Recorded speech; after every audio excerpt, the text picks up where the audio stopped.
everyone, this is Dr. Kalpa Chauhan. Today I am going to tell you about methods of sampling and methods of reconstruction of the signal from its samples. In the digital world, it is necessary that we have to convert the signal from its continuous time form to the discrete time form so that it will be gone to the process, and after that we have to reconstruct the signal for the further purposes. So there are many methods by which we can sample the signal according to the requirement, and after that we can reconstruct the signal. So let's see them one by one. If we are talking about methods of sampling techniques, those can be based on the impulse sampling, in which we have to multiply the input signal to the impulse train, and next one is the natural sampling, and it may be the flat top sampling. In case of impulse sampling, there is a input signal multiplication with the impulse train, which having the period t, or if we are talking about in terms of sampling, the period we can say it the ts. Then it is known as the impulse sampling. Here in this curve we have continuous time signal st, then we are going to multiply it, we are saying it multiplier or the sampler, we are going to multiply it with the impulse train. This impulse train is the shifted impulses with time ts. Then after multiplying these two signals, we are getting the sampled signal, which having the same sampling interval, which is the sampling interval of the delta t, means impulses. This is ts. So there we are going to find out the expression for the sampled signal in case of impulse sampling. Here we have NTS, we are representing this sample signal as S and TS. It is equal to the multiplication of input signal ST with the shifted impulses delta T minus NT. Here we have summation of these pulses, and to find the spectrum of the sampled signal, we have to take the Fourier transform on both sides of this expression multiplied signal. So with the help of shifting in of frequency shifting property of the Fourier transform, we get S star omega, spectrum of the sampled signal S star omega is equal to 1 upon T summation n is equal to minus infinite to infinite s omega n omega s. Here is a shifting in frequency n omega s. Here n are the number of sample by which the input continuous time signal has been sampled. This process is also called as an idle sampling, or we can say the impulse sampling. But it is not applicable to imply it practically because of it is not possible to get a zero width impulse, and the another reason is that it is impossible to create a train of impulses in a perfect way. Now next method is the natural sampling. It is called as a process of impulse sampling, where impulse train is interchanged by the pulse train of period t. In earlier case, we have a zero width impulse train by which we have multiplied the input continuous time signal, but in case of natural sampling, we are going to multiply the input signal with the pulse train which having a predefined width. Here we have an input signal st that is continuous in time, and then we are going to multiply by the pulse train. Here we are noting it here with pt. Then we get the sample signal as s and ts in the form of the pulse sampled signal.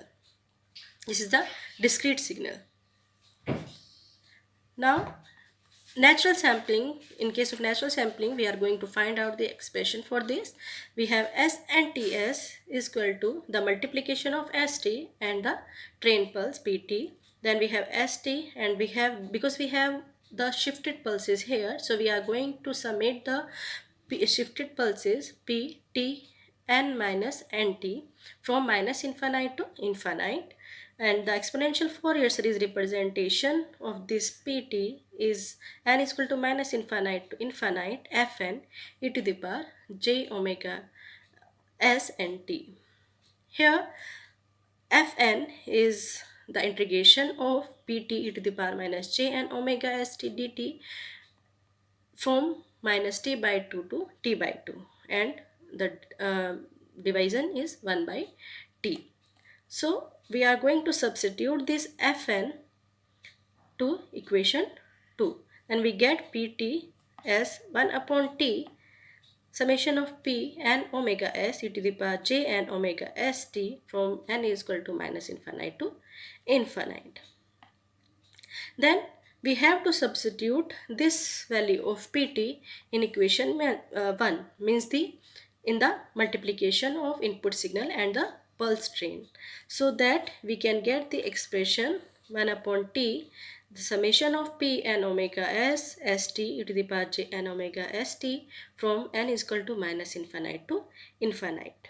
Now again we have to get the spectrum of the signal. For that we have to consider the Fourier transform on the both side of this equation. So we get the Fourier transformed sampled signal expression is 1 upon t n is equal to minus infinite to infinite p and omega s s omega and omega s. So this is the expression of Fourier sampled Fourier spectrum of the in case of natural sampling. Third method of sampling is the flat top sampling. In case of earlier in pulse train sampling or the natural sampling, there is an introduction of noise, and this introduction of noise in the transmission process is not required. So to make sure of the pulse in the form of flat top, and to make sure that all samples are flat means they have constant amplitude. It is called as flat top sampling or practical sampling. Like in the earlier case, we have the top of the pulses in the sampled signal are changing according to the signal. But in case of flat top sampling, there is no changing. There are only the flat tops. Sometimes we called it as the zero order hold only. And here we have the continuous time signal, then we are going to multiply it with the pulse train like in the earlier case.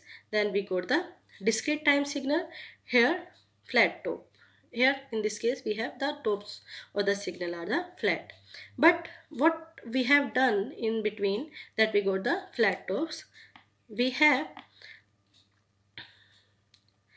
in this case we have taken a rectangular pulse pt with its sampled signal we are saying as delta t. Here this is the sample, this sample train, this signal is the signal obtained when we have multiplied the input continuous time signal to the train of impulses. Then in only after multiplying it with the flat with the rectangular pulse we can get the flat top sampled signal. Now here we are going to find out the expression for the flat top sampled signal. Here we have n s n t s is equal to pt into s delta t. Here we have changed the input signal as the sampled signal s delta t. Now we are going to take the Fourier transform on both sides so that we can find out the spectrum of the sampled signal, so that we get after that we have applied the convolution property of the Fourier transform so that we get the s omega s is equal to p omega s omega. Here again p omega is ts a omega t upon 2 and we get finally 2 sine omega t by 2. This is the expression for p omega, and this is earlier I have discussed all about the methods of sampling. Now we have sampled signal, but for further processing, for further use, we have to reconstruct the signal, we have to amplify the signal. So we have to adopt some methods of reconstruction so that the loss of information should be less. There should be no loss of the information. Reconstruction means the recovering of the original continuous signal from its sampled sequence of equally spaced samples. Reconstruction methods, again we can categorize it as zero order Holt reconstruction, linear interpolation, which is nothing but the first order Holt reconstruction, and one is the ideal interpolation, in which we introduce the ideal low pass filter. Again we are going to tell about sampling theorem, because it is necessary to find the signal as it is, which is in the input, that we have to choose the right frequency component. What sampling theorem said, it said the sampling frequency is greater than the highest frequency component that is involved in the continuous time signal. The amplitude characteristics of the continuous time signal may be preserved in the sampled signal envelope. Let's consider we have a ST input signal doesn't contain any frequency component which is above than omega. Means its maximum frequency component is omega m. Here we have denoted its spectrum, and if this is an omega s, we are saying that it is the sampling frequency, then omega s should be greater than 2 times of the omega m, means the maximum frequency component in the continuous time signal. Then the signal is completely reconstructed from its sampled signal. Means the sampling frequency should be highest the frequency component which is involved in the continuous time signal. Now let's consider that we have ST input signal doesn't contain, which having the frequency component omega, and we have the spectrum like this S star. This is denoting the sampled signal. This is the spectrum of the sampled signal. Here it is 1 upon t, n is equal to minus infinite to infinite summation, and sj omega minus j n omega s. If we are expand this series, then we get 1 upon t s j omega minus omega s plus 1 upon t s j omega plus 1 upon t s j omega plus omega s. Means we get a different spectrums at different time instants or frequency. Here we are taking that when omega is greater than 2 omega m. In this case we have a sufficient gap in between spectrums. So there is no loss of information, but there is an involvement of noise here. And if we take omega is less than 2 omega m, then in this case there is an overlapping, means there is exactly an loss of information. The ideal low pass filter attenuates all complementary components to 0. So only primary component will be passed through it. So in case of a reconstruction, we are going to use the low pass filter. Here we have considered omega s is less than 2 omega m in the ideal filter. Then in that case there is a loss of information. So in that case ideal filter is also not able to reconstruct the signal properly. Here we have s omega and we have delta t here, then we get the sampled signal. These are the spectrums, and then we have to pass it through the ideal low pass filter. We are saying that its impulse is g j omega. Then we get the output reconstructed signal y j omega. Now we are telling about the first method of reconstruction, that is zero order Holt sampling reconstruction method. In this method, the zero order Holt system samples a continuous time signal st at a given instant and holds that value until next instant at which another sample is taken.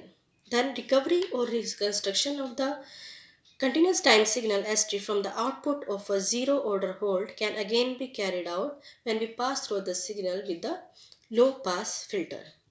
In this case, required low pass filter no longer has a constant gain in pass band.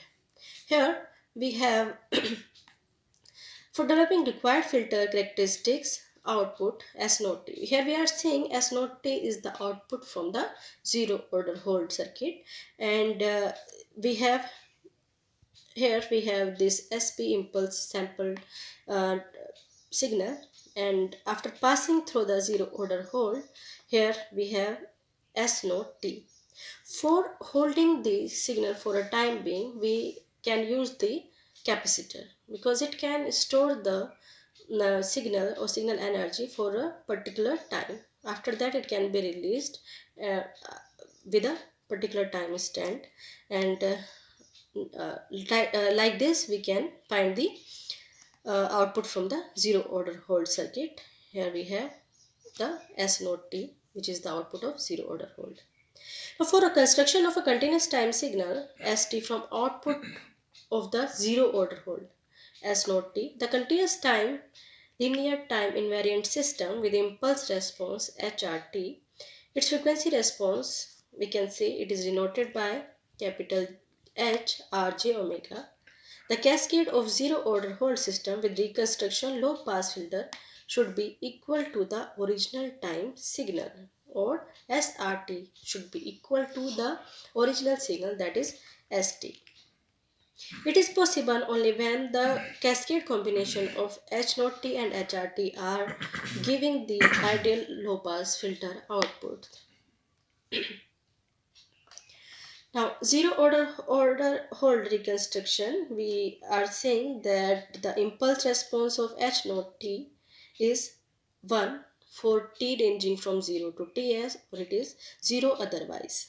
The frequency response H naught J omega can be determined if we are taking the continuous time Fourier transform of this signal. Then we get H naught J omega. Here we have placed 1 because it is ranging from 0 to t. Then we get the h naught t as e to the power minus j omega ts upon 2 sine omega ts upon 2 upon omega. Now the frequency response is nothing but, as we have shown in the diagram, that we have the cascade combination of zero order hold and the reconstructed signal. Then we get the frequency response of the impulse system. Then from here we can get the h r j omega is equal to the e to the power j omega ts upon 2 h j omega upon 2 sine omega ts upon omega. Next method of reconstruction is first order hold. Sometimes we called it as the linear interpolation because there is a interpolation of uh, m signals, m times of signals. In case of first order hold, there is a change in this expression of impulse. Here we have 1 minus a mod of t upon capital Ts for the range t ranging from 0 to ts, or in other cases it is 0 ever. So its frequency impulse response h1 j omega is equal to 4 upon omega square ts sine square omega ts upon 2. In this, there is connecting every two consecutive sample by a straight line. We can see here in this diagram that we are going to connect the impulses with a straight line to obtain the signal, reconstructed signal. In the earlier, in the zero order hold reconstruction, first order hold reconstruction, uh, it is not possible to get the same signal which is in the input of the sampler. So to find out the exact interpolation function, or to get the perfect reconstruction of the signal, we have to use the ideal low pass filter. It is under the ideal interpolation reconstruction. If we are going to talk about the low pass filter equation, then we are saying that its cost of frequency is omega c, and for this frequency we have ts, or otherwise it is 0. With time domain impulse response we have hlpt is equal to ts sine omega c upon pi t. The reconstruction of this signal is obtained as sr omega hlp omega s omega. With the cutoff frequency omega c of the low pass filter is higher than the maximum frequency component in the original continuous time signal, but it is lower than omega s minus omega m, then the central portion of the sampled signal can be extracted and it can be sealed by a factor of t, while all other replicas beyond the cutoff frequencies can be suppressed with the help of this filter. This original signal is perfectly reconstructed. So we can say SR is equal to X omega. To obtain the exact signal ST, here we have Ts sin omega Ct pi t, and we have converted it with the SMTS delta t minus MTS, and here we got the final expression like this: Ts SMTS sin omega Ct minus MTS upon pi t m minus MTS. This is nothing but the equation of a sinc function. So we have had the reconstructed signal in the form of the overlapping of sinc function. These sinc functions are shifted with time t. This time t may be negative, may be positive, or it may be 0. So after interpolating these shifted sinc functions, we can get the original signal. Thank you.